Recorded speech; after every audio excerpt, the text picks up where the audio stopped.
Hey everybody, it's Heisen Nerd here, alongside. We are back with our second installment into the Rotten Spot 7 movie reviews. This week's theme is exploitational horror. We had a couple ideas we went over with our buddy John Banganaro, and we decided to go with the movie Saw from 2004. Now, this was a giant movie series. Like, they had yeah, seven total movies, so the stories got all kinds of twisted and mixed up, but the very original one, it's the story of a man named Jigsaw, played by Tobin Bell. I believe his name is Tobin Bell. Yeah, Tobin Bell, and he's got cancer, and you find out later more of his story, but in the first one, he's basically like considered a murderer, and he's left behind like a string of bodies, and every time they get into some sort of like personal situation, and he leaves them into like some sort of trap.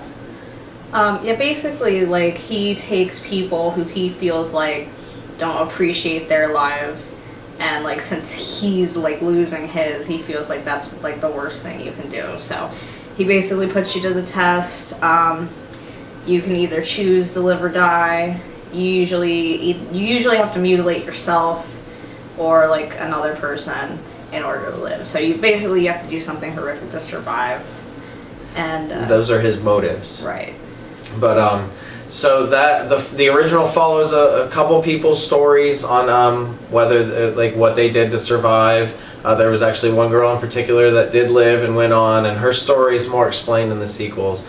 In the first one, it pits a photographer and a doctor. Like, they wake up together in this like bathroom kind of chamber, yeah, and they're chained by their feet, and they're given a test. The doctor is given a test to if he doesn't kill the photographer within a certain amount of time, like his family's gonna die, and they're both gonna be left in there.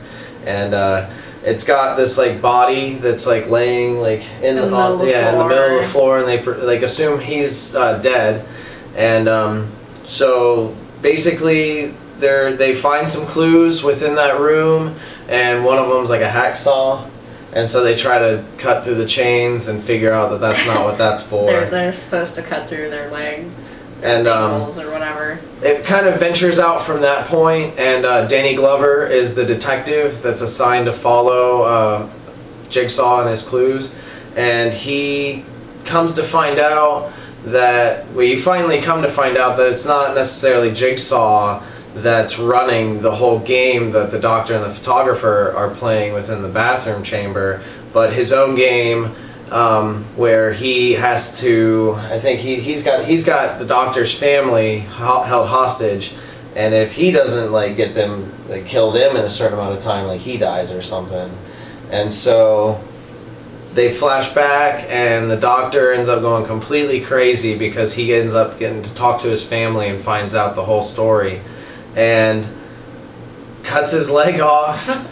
And ends up getting away. Like, he gets out of the room and leaves, and then the guy in the middle of the room that you thought was the dead body the whole time is actually Jigsaw, and like gets up, and it's all like game over. He shocks the other guy. The doctor's gone. He like crawls out with like one leg, like pretty much almost barely like bleeding out, almost dead.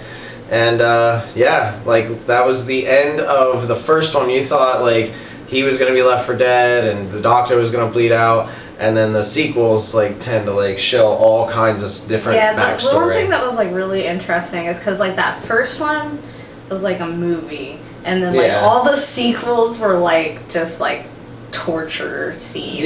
Mostly. I mean, it still provided like story, but like you gotta like they were definitely way more into like let's like show people getting like tortured and mutilated.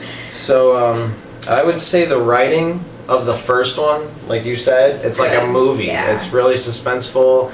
Got a great story. Plot twist. The acting, I would say, is really good. You've got the guy from Robin Hood Men in Tights. I'm not 100% sure his name. I can't remember. But he's the doctor, and then Danny Glover is the detective, and Tobin Bell is Jigsaw, and he's awesome. I love that guy as Jigsaw.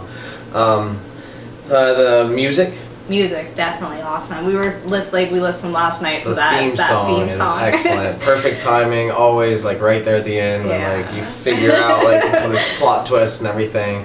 The special effects are always great in the Saw movies. The Definitely. different traps that you get to see these people like go through, like the girl had like that reverse bear traps like strapped to her head. That was pretty cool. The other in the first one, whatever that all the barbed wire like that guy had to climb through. It was like he was trapped in like this maze of barbed wire, razor wire. And there's always like some like Jigsaw's always like, oh, you did this, like, because the dude like cut his wrist or whatever, and he's like, now if you want to live, you're gonna have to like cut yourself. Even like, worse. Way worse. Yeah, there was. And he like turns out he wanted to live and like ended up dying. There was the guy that was covered in like the flammable wax or whatever, and he had to like carry a candle around the room, and the room was surrounded in numbers. Okay. And like you had to find the safe, like the combination to the safe. That was, and then he just got like lit up in flames. That was really cool.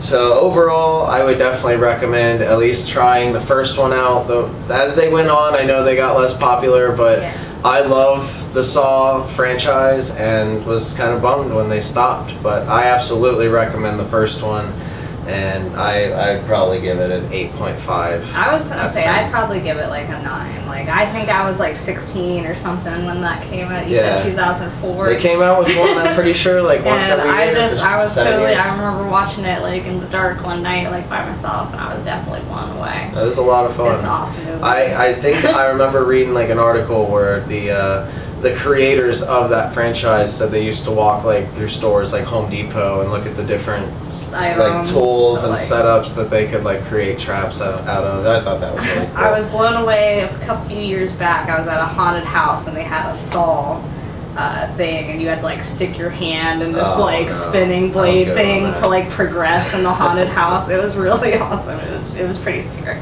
So that was our review of our exploitational horror for the week. We are Wednesday, and this is the Rotten Spot 7. We are part of the 7 Psychopaths, as you know. Let us know what you think about the Saw series. What do you think about this review? I really love the Saw franchise, so I definitely must see. 2 thumbs up, must see. So yeah, thank you for watching. Hit that thumbs up. This is Highs and Nerd out. See you later.